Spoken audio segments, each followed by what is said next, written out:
है एवरीवन, नमस्ते आप सभी को, प्रणाम, जय श्री राम। आई होप कि आप सब लोग बहुत अच्छे होंगे। आगे बढ़ने से पहले कुछ टॉपिक पर बात करना है, जैसे कि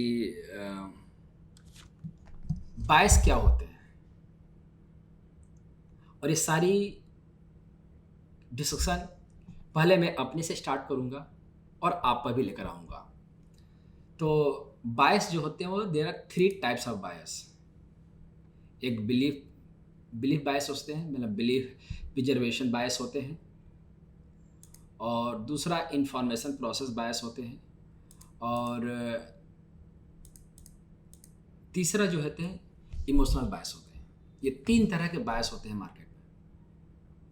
जब मार्केट में हम लोग ट्रेडिंग करते हैं, चाहे ट्रेडर हो, चाहे एनालिस्ट हो, या फिर इन्वेस्टर हो, वो बिहेवियर फाइनेंस के अकॉर्डिंग तीन तरह के बायस से वो क्या होते हैं, गुजरते हैं। तो अब सवाल ये पैदा होता है कि जैसे कि मुझे भी एक्स पर भी या फिर यहाँ पर भी और इनफैक्ट मुझे भी ये रियलाइज हुआ कि कहीं ना कहीं मैं भी बायस था, और बायस होना ये गलत चीज़ नहीं है। अगर हम बायस नहीं हो रहे हैं तो मैं ट्रेडिंग नहीं कर रहा हूँ। बायस होना भी ज़रूरी है, क्योंकि हम इंसान हैं, और जब तक इंसान के अंदर डर और लालच, ये दोनों इमोशंस नहीं होंगे, फिर तो किस बात का ट्रेडर। तो जैसे मैं अपने से स्टार्ट कर रहा हूँ, तो वीकली टाइम फ्रेम पर जब मैं आप लोग को पढ़ाता आ रहा था, तो जैसे कोविड के फॉल से मैंने कई बार इसको समझाया भी है। कोविड से जब प्राइस ने चलना शुरू किया तो इसको वे फर्स्ट कंसिडर कर रहे थे, और इसको जब यहाँ से फॉल आया इसको वेव सेकेंड कंसिडर कर रहे थे। और जो वेव सेकेंड का जो फॉल है वो कितना है, 18.39। इसको याद रखो, 18.39, और इसी पर सारा जो है मार्केट का अगला फॉल जो है डिस्कशन होगा। तो यहाँ से जब थर्ड वेव फिनिश हुआ ना, और जब ये फॉल आना शुरू हुआ, तो जब ये रेड कैंडल बनी अकॉर्डिंग टू टाइम पीरियड, तो मैंने बता दिया था कि ये जो फॉल आ रहा है ये चौथे वेव में आ रहा है। तो यहाँ से यहाँ तक जो फॉल आया था, तो 7 अप्रैल का जब लो लगा था उस दिन मैं लाइव था, और मैंने बताया था कि हो सकता है कि आज का जो लो है वो अब ना कटेगा। क्यों? क्योंकि ये जो फॉल आया था वो एग्जैक्टली रूल ऑफ सिमिलरिटी के अकॉर्डिंग आया था। ठीक है ना? तो जब यहाँ से प्राइस ने जब चलना शुरू किया, तो मुझे ऐसा लगा कि ये वेव फोर्थ जो है वो ख़त्म हो चुका है, और ये जो वेव का फॉर्मेशन हो रहा है ये कहीं ना कहीं इस तरह का स्ट्रक्चर बनाएगा। मतलब इसको मैं इसको वेव फर्स्ट कंसिडर कर रहा था, और यही आपको बता भी रहा था कि जो यहाँ से फॉल आया कम टाइम पीरियड में, इसको सेकेंड कंसिडर कर रहा था, और मैं इसको थर्ड। और कहीं ना कहीं मुझे ऐसा लग रहा था कि इस प्राइस को जो अगर इसका लो नहीं कटा तो वेव फोर्थ का हो सकता है, और दिन 5 जो है प्राइस जो है लीड कर सकता है। इस तरह से प्राइस जो है जो वेव फिफ्थ है, यहाँ से ये फिफ्थ जो है वो एंडिंग डायगोनल के नेचर में आ सकता है। ये मैंने डिस्कस किया था, तो मुझे ऐसा ही लग रहा था कि प्राइस जो है इस तरह के स्ट्रक्चर में फॉर्म होगा, और मैं 111% तक की एक्सपेक्टेशन लेके चल रहा था कि 27,500 के आसपास का जो है एक हाई जो है जो पेंडिंग है, जो 127% है, वो लीड कर सकता है। तो अनफॉर्चुनेटली क्या हुआ कि पूरे कोविड से लेकर अब तक का जो ट्रेंड लाइन ने ब्रेक किया, यहाँ से यहाँ तक ट्रेंड लाइन किया, और ट्रेंड लाइन बहुत सालों के बाद कटा है। और ये जब कटा ना, उसके पहले भी मैंने आप लोग से डिस्कस किया था कि मैं मान तो रहा हूँ, मैं ये कंसिडर कर रहा हूँ कि मैं इसको वेव फिफ्थ मानने की तैयारी में हूँ। मुझे लग रहा था कि वेव फिफ्थ जो है वो प्रोग्रेस में है, बट उसके लिए 25,155 का जो लो है वो ब्रेक नहीं होना चाहिए। लेकिन अनफॉर्चुनेटली वो लो कटा, और उसके बाद प्राइस जो है फॉल कंटिन्यूसली उसका फॉल जो है आया। और रनिंग अभी जब से पिछले वीक से हम लोग डिस्कस करते आ रहे थे, कि पिछले वीक में मैंने इसमें भी डिस्कस किया था कि अगर, और लाइव मार्केट में भी डिस्कस किया था, जब बैठोगे तो यहाँ पे लाइव में भी डिस्कस किया मैंने कि जो प्राइस जो है 23,400 के आसपास, मतलब यहाँ से जो फॉल आएगा, एक प्राइस ने जब चलना शुरू किया था यहाँ से, तो मैंने बताया था कि 24,300 के आसपास जो है एक सेलिंग दिखेगा, और 24,337 अगर क्लोजिंग नहीं देता है तो हम लोग जो है मैक्स टू मैक्स जो है लो है जो है 161 पॉइंट जो 23,478 तक जो है प्राइस आ सकता है। लेकिन फ्राइडे के दिन क्या हुआ कि प्राइस इसी के नीचे ब्रेक हुआ और कंटिन्यू चलना शुरू किया, और इस जिसको मैंने वाई रीड कर रहा था, और मैंने पढ़ा है कि जो वाई है, जो मैंने देखा भी है कि जो वाई है वो 161% नहीं आना चाहिए।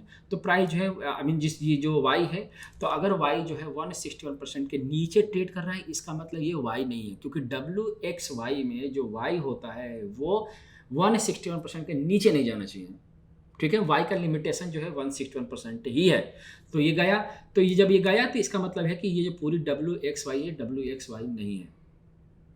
ठीक है, अभी कौन सा वेव है, तो इस वेव को मैं थोड़ा सा और आपके साथ टाइम लूंगा और इसको मैं लाइव में डिस्क्राइब करूंगा, लाइव में इसको साथ में डिस्कशन करूंगा। अब सवाल ये पैदा होता है कि ये प्राइस जो है कंटिन्यू फॉल आता जा रहा है और हम लोग जो है इसको वेव फोर्थ ही रीड कर रहे हैं या क्या रीड करेंगे।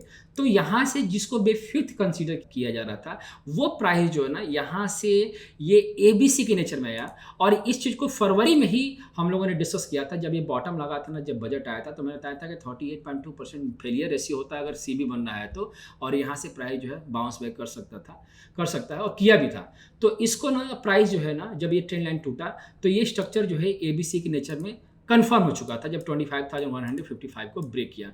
तो ABC का फॉर्मेशन जो है फॉर्म हो रहा है मार्केट में। अब सवाल ये पैदा होता है कि जो C बन रहा है, जो बहुत ब्रूचुअल है ना, बहुत ज़्यादा टूट रहा है, ये कहाँ तक टूट सकता है, कहाँ तक आ सकता है। तो जनरली क्या होता है कि ये जो C बनता है वो rule of similarity, rule of equality की क्राइटेरिया को मेंटेन करता है। तो ये ना अगर ये कंटिन्यू फॉल रहा तो ये तकरीबन जो है इसके बराबर भी कर सकता है। लेकिन अब सवाल ये पैदा होता है यहाँ से कि ये फॉल तो हो रहा है लेकिन ये रूल ऑफ सिमिलरिटी को भी मेंटेन करेगा।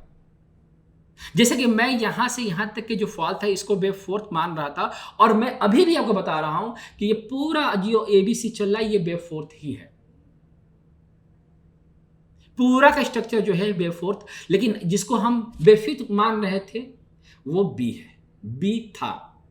तो यहां पे B और ये जो फॉल आ रहा है C आ रहा है। तो अब सवाल ये पैदा होता है कि जब अगर कोई ये वेव फोर्थ है अकॉर्डिंग टू मी कि ये वेव फोर्थ का फॉल है, तो रूल ऑफ सिमिलरिटी के अकॉर्डिंग ये कितना फॉल आ सकता है। तो अब मैं आपको बताने जा रहा हूं कि सिमिलरिटी में बेसिकली होता क्या है। सिमिलरिटी में बेसिकली होता क्या है, तो सपोज करो कि जो वेव सेकेंड है, मैं इसको लिख रहा हूं, वेव सेकेंड कितना है जी, 18.39 है। ठीक है, 18.39% है। तो देन वेव फोर्थ क्या हो सकता है, तो वेव फोर्थ जो है ना 18.39 माइनस 5 इक्वल टू कितना होगा, ये आएगा 13.39, ठीक है ना, परसेंट। ठीक है, और ये रूल ऑफ वेरिएशन है कि अगर 18% का वेव सेकेंड का फॉल है तो वेव सेकेंड जो है 5% वेरिएशन के साथ हो सकता है, मतलब कम भी हो सकता है।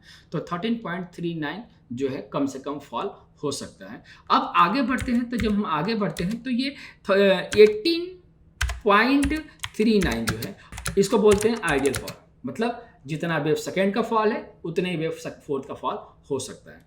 लेकिन अगर प्राइस जो है अगेन रूल ऑफ वेरिएशन में आता है तो 18.39 प्लस 5 इक्वल टू जो है कितना होगा, ये 23.39 हो सकता है। ये हमारे लिए मैक्सिमम है, ये ध्यान रखना, मैं इसको मैक्सिमम लिख रहा हूँ। इससे ज़्यादा की फॉल की हम उम्मीद नहीं कर सकते। ठीक है, और ये हमारे पास मैक्सिमम फॉल है। अब इस फॉल को हम जो है चार्ट पर अप्लाई करेंगे। ठीक है, तो पहला फॉल, अब देखो यहाँ से जो फॉल देख रहे हो तो यहाँ से पहले ही ये प्राइस जो है ना कितना परसेंट है, 70.23% जो है ऑलरेडी टूट चुका है प्राइस। ठीक है, पहले टूट चुका था, इसीलिए मैंने इसको वेव फोर्थ जो है पिछले साल कंसीडर किया हुआ था। लेकिन ये प्राइस जो है अगेन ये C के नेचर में आ गया, तो मतलब अब जो वेव फोर्थ है वो एक्सटेंशन में चला गया, सॉरी जो वेव फोर्थ है वो टाइम पीरियड के हिसाब से लंबा टाइम पीरियड लेने लगा। तो कोई भी करेक्शन कितना टाइम पीरियड ले सकता है, तो मैं आपको बता दूं सबसे ज़्यादा टाइम पीरियड जो होता है वेव फोर्थ में होता है, और ये ज़्यादा से ज़्यादा 48 ईयर्स तक ले सकता है, क्योंकि अब तक का रिकॉर्ड है निकई जो है 48 ईयर्स के साइकिल को करेक्शन से निकल के बाहर आया था। तो 48 ईयर्स भी ले सकता है। तो मिनिमम कितना ले सकता है, तो मिनिमम जो है 1 ईयर का साइकिल होती है, और वो जो एक्सटेंशन में आती है तो वो क्या करता है 1.25 1.5 2.25 2.5 इस तरह से प्रोसेस जो है होता रहता है। तो अगर मैं बात करूं तो अभी तो अगर मैं यहाँ से बात करूं तो 24 से यहाँ से बात करूं तो तकरीबन जो है 23 सितंबर से लेकर अगर चलते हैं तो 1.5 साल के आसपास का जो है फॉल हो चुका है। 2 साल और मतलब 2 साल भी हो सकता है, ठीक है ना। तो एनीवे अब हम लोग चलते हैं कि अब ये जो फॉल चल रहा है ये फॉल कब तक हो सकता है। तो आओ हम लोग इसी पर डिस्कस करते हैं, और इसको ना हम लोग क्या करेंगे, इसको हटाएंगे नहीं, क्योंकि प्राइस जो है 61% पर है और इसको इसी चीज़ को हम लोग लगा के रखे रहेंगे, और मैं किसी भी चीज़ को हटा नहीं रहा हूँ। तो यहाँ से अब जो फॉल देखोगे, यहाँ से 13% का कम से कम फॉल जो है अभी फिर से मेजर किया जाएगा। तो मैं यहाँ से जो है कोऑर्डिनेट कर रहा हूँ, और इसका जो हाई है वो कितना है, 26, ठीक है ना, ये फॉल है। और अभी तक जो है फॉल आया है वो हम 13% के फॉल को हम जो है पढ़ेंगे। तो जो पहला फॉल आएगा जिसको हम 13% कह रहे हैं हम लोग, 13%, तो वो बेसिकली बनेगा 20, यहाँ पे देखो 22,757.45 के आसपास जो है ये बनेगा। तो आप इसको जो है मार्क कर दो। यहाँ से जो हमारा फॉल आएगा ये 27,700 के 750 के आसपास, तो मैं इसको मेंशन भी कर देता हूँ यहाँ पर 22,750, 22,700। तो ये जो मूव देख रहे हो, ये जो फॉल देख रहे हो, ये 13.39 है, ठीक है ना, 13.39। और मैं इसको यहाँ पर 13.39 कर दूँ, तो ये 13.39 है। ये कम से कम जो फॉल था, और ये तकरीबन अगर प्राइस जो है कंटिन्यू फॉल में रहा तो कहीं ना कहीं 22,750 और 22,700 का लो जो है लगेगा, और ये कम से कम फॉल होगा। और ये देखा जाए तो पिछली बार हो चुका है, तो it's not a big deal, ये हो चुका। हमारे लिए सबसे बड़ी प्रॉब्लम क्रिएट कौन करेगा, ये वाला फॉल। अगर मैं आइडियल फॉल की बात करूं तो आइडियल फॉल जो है वो इसी के बराबर करेगा। तो एक बार आइडियल फॉल भी देख लेते हैं। अभी तो हमने देख लिया कि 22,770 के आसपास, और हमारा जो है अगर ये एक्सटेंड करता है आइडियल फॉल की तरफ, तो आइडियल फॉल में आ जाओ। तो हम इसको करते हैं यहाँ से, इसी चीज़ को थोड़ा सा और बढ़ाते हैं। तो ये हमारा 18.39, तो 18.39 की बात करूं तो यहां पे क्या देख रहा हूं, 21,445, और इसको हम मार्क कर देते हैं। ये हमारे लिए मार्क हो जाएगा 21,450। तो मैं इसको लिख भी देता हूं, तो यहां से 21,445, और ये आइडियल फॉल।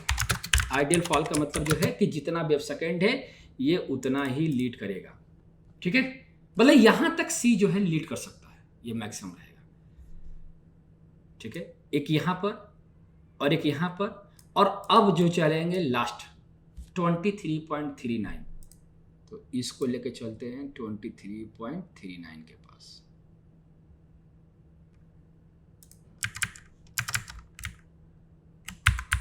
तो 23.39 करते हैं यहां से, इसको, ये रहा, ठीक है ना। अब इसको हम लोग जब मार्क करते हैं यहाँ से, तो ये आ रहा है 20,131। तो मैं इसको मार्क कर देता हूँ यहाँ पर 20,131, और ये मैक्सिमम, ठीक है ना। अगर प्राइस ने कंटिन्यू फॉल दिया और रूल ऑफ वेरिएशन को एक्सेप्ट किया, रूल ऑफ वेरिएशन की तरफ मूव करता है, तो इस तरह के फॉल जो है सी के नेचर में आने वाले हैं, कि ये जो सी है ये इस तरह के जो है लीड करेगा। तो पहला तो 20, यहाँ तक की पॉसिबिलिटी तो है कम से कम कि 23,700 कि यहाँ तक आसपास जो है लीड करेगा। अब सवाल ये पैदा होता है कि ये सब जो फॉल हैं ये कब तक आएंगे। तो इस पर मैं वेव ऑफ प्रोपोर्शन के हिसाब से भी कंप्लीट था ये। तो अभी क्या करेंगे ना कि ये पूरा स्ट्रक्चर आप, आई थिंक आपको ये याद हो गया। तो मेरे लिए ना जब मैंने सभी कैलकुलेट कर रहा था, तो डेट के हिसाब से 18 मार्च, तो इसको एक जरा नोट कर लेना आप लोग। जैसे कि मैं आपको जो डेट देता हूँ, जैसे मैंने आपको 12 तारीख और 13 तारीख का डेट दिया था, तो 12 तारीख को भी फॉल आया था और 13 तारीख को भी फॉल आया था। जब मैं आपको पढ़ा रहा था कि ये जो डेट देख रहे हो, यहाँ पर मैंने मेंशन भी किया था, और मैंने इसको एक्स पे भी पोस्ट किया था यहाँ पर, ये पोस्ट भी किया था कि 12 मार्च को या 13 मार्च को जो है ये लो लगेगा, लेकिन वो ज़्यादा लगा वो अलग बात है। लेकिन जो मैं आपको डेट देता हूँ ये कुछ ना कुछ कैलकुलेट करके ही देता हूँ आप लोगों को मैं। तो ये जो मैं आपको ये जो आप कैलकुलेट कर रहे हैं ना हम लोग यहाँ से, ये जो फॉल जो देख रहे हैं कि 22,750 या 22,700 या 21,445 या 20,000 इतना तक हम लोग सी अगर हम देख रहे हैं, तो ये एक डेट आ रही है और वो डेट आ रही है क्या, 18 मार्च। तो 18 मार्च जो है मैं लिख भी रहा हूँ 18 मार्च को, कि कहीं ना कहीं कुछ ना कुछ बड़ा हमें इस डेट को जो है देखने को मिलेगा। मार्च ये बॉटम आउट हो सकता है या कुछ रिवर्सल देखने को मिल सकता है। तो ये डेट जो है आप याद रखिएगा। और ये डेट कैसे आया है, इसके जब ये होने के बाद जब कुछ होगा तो मैं इसको एक्सप्लेन करूंगा। फिलहाल इसको दिमाग में लेकर चलो कि 18 मार्च हमारे लिए क्रूशियल हो सकता है। ठीक है। अब सवाल ये पैदा होता है कि भाई ये जो सी है वो सी को कैसे रीड किया जाएगा, ये जो सी आने वाला है और ये कैसे रिवर्सल लेगा। तो मैं आपको दिखा दूं कि यही वो सी है। और जो फ्लैट करेक्शन में जो सी होता है वो कम से कम 61.8% होता है, मैंने यही दिया हुआ था। और ये प्राइस जो है लीड कर चुका है। और जब यहाँ तक प्राइस जब आता है तो इसको रूल ऑफ इक्वालिटी कहते हैं। ठीक है ना, यहाँ पर ए और सी जो है इक्वल हो सकता है 21,889 के पास। ठीक है ना, इसके मिड से भी प्राइस जो है रिवर्स कर सकता है। ठीक है। अब सवाल ये पैदा होता है कि भाई यहाँ से कुछ हो सकता है, तो खैर अभी कुछ ऐसा नहीं दिख रहा है रिवर्सल का। हाँ, एक चीज़ है जो मैं आपको बताने जा रहा हूँ, अगेन वही चीज रहेगा, दिमाग में लेकर चलेंगे कि अगर वो प्राइस जो है रिवर्सल में आता है तो पहले प्राइस को 23,571 को ऊपर क्लोजिंग देना पड़ेगा, या हो सकता है कि अगेन यहां से सेलिंग प्रेशर देखने को मिल जाए, सेलिंग प्रेशर जो है देखने को मिल जाए इसके आसपास। तो अगर को प्राइस जो है यहाँ से ऊपर गया और यहाँ पर आया और सेलिंग प्रेशर दिखना शुरू किया तो हमें फिर से वो चीज़ को मूव में, शॉर्ट के मूव में आना पड़ेगा। ठीक है। तो चेंज कब होगा, तो चेंज जो है आपको पहले ही बता चुका हूं कि जिस दिन 12 मार्च को जो हाई लगा है 12 मार्च को, तो जब प्राइस में चेंज तब आएगा जिस दिन ये 12 मार्च के हाई को जो है क्लोजिंग देगा। तो 12 मार्च की जो हाई है वो कितना है, 23,800। तो इसको मैं लिख रहा था, इसको मैंने बताया भी था कि आप इसको जो है 23,836 जिस दिन इसके ऊपर क्लोजिंग आनी शुरू हुई ना, उसके बाद हम जो है प्राइस के ट्रेंड को चेंज होते हुए पाएंगे। तो जब तक 23,836 की क्लोजिंग नहीं आती है तो एवरी राइज क्या हो सकता है, ये सेलिंग प्रेशर में प्राइस जो है दिख सकता है। और 18 मार्च जो है अपने दिमाग में लेकर चलेंगे हम लोग, और मैं उस दिन लाइव भी आऊँगा आपके साथ कि 18 मार्च के बाद प्राइस जो है क्या हो सकता है।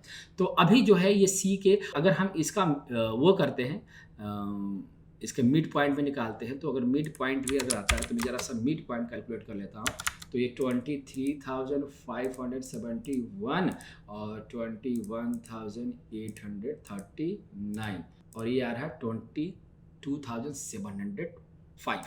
तो इन दोनों के बीच में, इन दोनों का जो एवरेज आ रहा है वही एवरेज है जो एवरेज है यहाँ पर हम लोग मेंशन कर रहे हैं, यहाँ जो पढ़ रहे हैं। और यही वो 13% है। ये ब्रीच हुआ तो पेन कंटिन्यू आइडियल केस और जो है मैक्सिमम केस को रिपीट करना शुरू करेगा। तो देखते हैं 18 मार्च को प्राइस जो है 22,750 आ रहा है या नहीं आ रहा है, या फिर प्राइस जो यहाँ से 20 से कहीं से रिवर्सल ले रहा है तो क्या वो प्राइस जो दोबारा इस रेसिस्टेंस को फेस कर रहा है, इस रेसिस्टेंस को फेस करेगा 23,571। ठीक है। तो जब तक प्राइस इस वाले पॉइंट को क्लोजिंग नहीं देता, एवरी राइज हमारे लिए सेलिंग के लिए हो सकता है। जब ये क्लोजिंग देना शुरू करेगा, टाइम पीरियड हम लोग पढ़ेंगे भी, और 18 मार्च दिमाग में लेकर चलेंगे। 18 मार्च को कुछ ऊपर नीचे या बुलिश कैंडल पैटर्न वगैरह दिखेगा तो हम लोग जो है इसके लिए फिर से तैयार करेंगे। ठीक है। और आपके पास कोई भी क्वेरी आती है इलीड से रिलेटेड तो आप मुझे यहाँ पर टैग करके पूछ सकते हो। ठीक है। चलो मिलते हैं लाइव क्लास में, तब तक आप अपना ख्याल रखिएगा। नमस्ते आप सभी को, प्रणाम, जय श्री राम।